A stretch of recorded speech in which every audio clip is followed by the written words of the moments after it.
Maybe you've wondered, where does our CrossFit interval programming come from? Or how does our methodology stack up against a scientifically tested, proven process for fitness? How does it compare to other fitness methodologies? In this series, I'm answering some of those questions. So if you want to learn more about our programming, where it comes from, and the mindset behind it, this is the place. Tune in and take notes. Welcome to the CrossFit Edwardsville Community Podcast, where we hear and learn from our coaches, CrossFitters, and Glen Ed community leaders. Now, here are your hosts, Dallas and Greg. What's up, guys? I'm Coach G, one of the coaching team here at CrossFit Edwardsville, and to date, I've personally done somewhere between 4,000 and 5,000 CrossFit workouts over the last 17 years of my CrossFit training. I've been writing CrossFit programming for that same amount of time as well. Individuals for a couple of years, and then writing programming for groups since 2010, so 15 years. I've got my doctorate in movement correction, movement dysfunction, movement correction. I spent a lot of time in this game, and I spent a lot of time studying the process of building a thoughtful, intelligent exercise program. Had an opportunity to learn from some of the greats out there. Westside Barbell, CrossFit Gymnastics. I had the CrossFit Level 2 designation. I've done a ton of certifications. I got like 3 or 4 weightlifting certifications. I just say all that to say that I have seen programming through so many filters over the years, and I've developed, I think, a pretty robust understanding of not just how to build a really effective program, but also how to test it for its efficacy, and then how to make it intelligently progressive over time. And this series is my attempt to give you guys some handles so that if you're wondering about where our programming comes from, you have a better idea of the different filters through which you can look at the programming. In this series, we're looking to systematically and surgically dissect our CrossFit programming to give more understanding of it and maybe kill some misconceptions associated with it. It is noteworthy. In the past, I've done a complete overview of our programming in our podcasts, so that is available to you guys now. And in the previous episode of this series, I looked at our CrossFit programming through a couple different lenses, because the approach of this series now is I'm going to give you guys a lens through which you can look at CrossFit programming to evaluate the structure and the science behind it. In the first episode, the last episode of this series, I did the framework or the lens of general physical preparedness, GPP, and CrossFit's 10 domains of fitness as the first lens. After that, we looked at our programming biases, training for something, and we talked about the periodization of our program to get us ready for Memorial Day Murph, or the CrossFit Open, or the 12 Days of Thankfulness, or the late summer liftoff, etc. And we talked about how intelligently designed programs will all have a specific intentional training bias to prepare us for something. So that's we talked about in the first episode. In this episode, we're going to look at CrossFit programming through the lens of baselines and retests, or to be really more accurate, the scientific method. The scientific method is the idea of actually being able to test hypotheses with real world data to see if what you believe will happen actually happens in a controlled experiment. And you can think of it like all the data that we collect in CrossFit. We're trying to create an observable, measurable, and repeatable fitness methodology. We're creating fitness that is observable, it is measurable, and it's repeatable scientific data.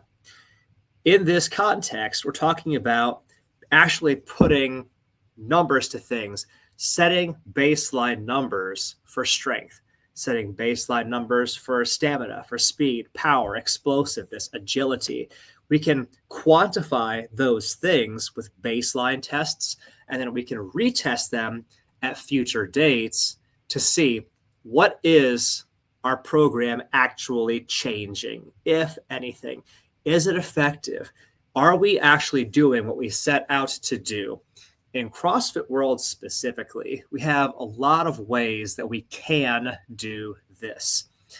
In CrossFit world, we do have our benchmark workouts. We call our workouts WODs, W-O-D, workouts of the day, or a workout of the day. And our benchmark workouts, like let's say the benchmark workout Cindy is a 20-minute workout where you do 5 pull-ups, 10 push-ups, and 15 air squats as many times as you can do in 20 minutes. That is a test of muscular stamina, endurance, and to some extent, efficiency in body weight movement. And we can use that as a way of testing progress if we do a baseline and then a retest, say 12 or 16 weeks later. Similarly, our CrossFit Open workouts. We have the CrossFit Open every single year. And in the CrossFit Open, it is a regular thing that we will pull a workout from previous years so we can compare us to us, our abilities in 2021 compared to 2023, our abilities in 2023 compared to 2025. We can actually see, is there a measurable difference in our fitness capacity based on these baselines and retests?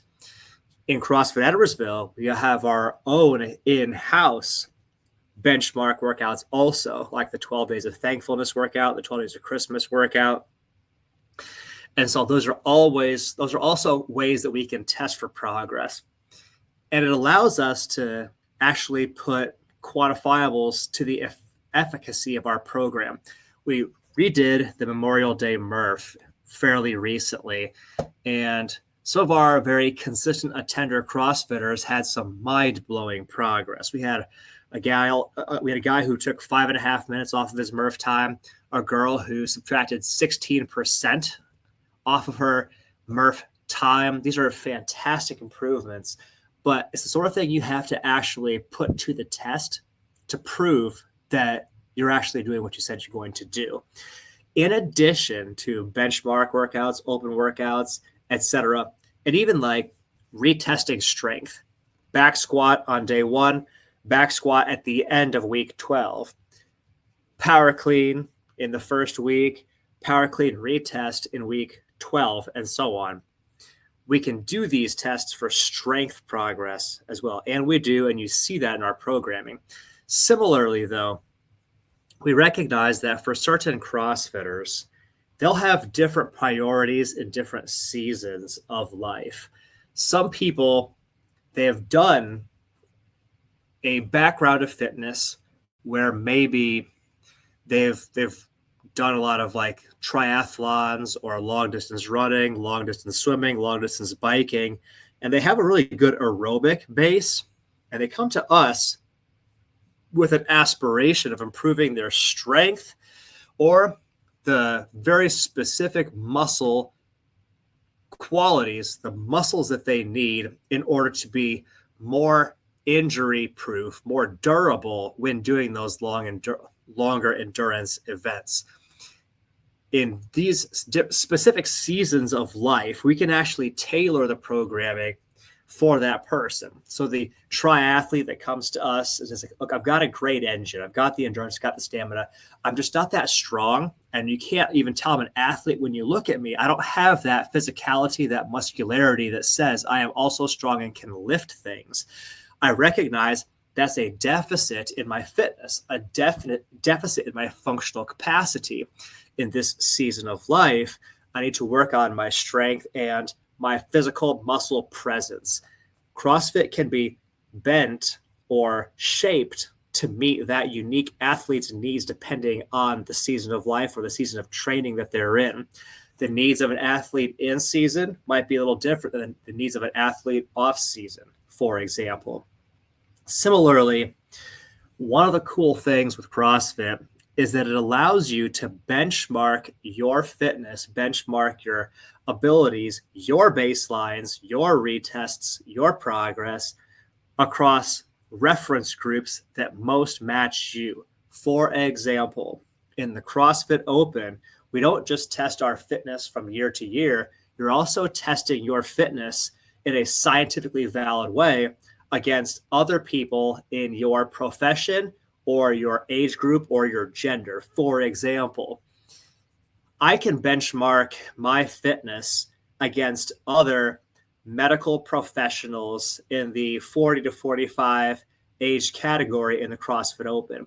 And I can see, all right, based on the data here, how fit am I, or what percentage of the world do I beat in a fitness test?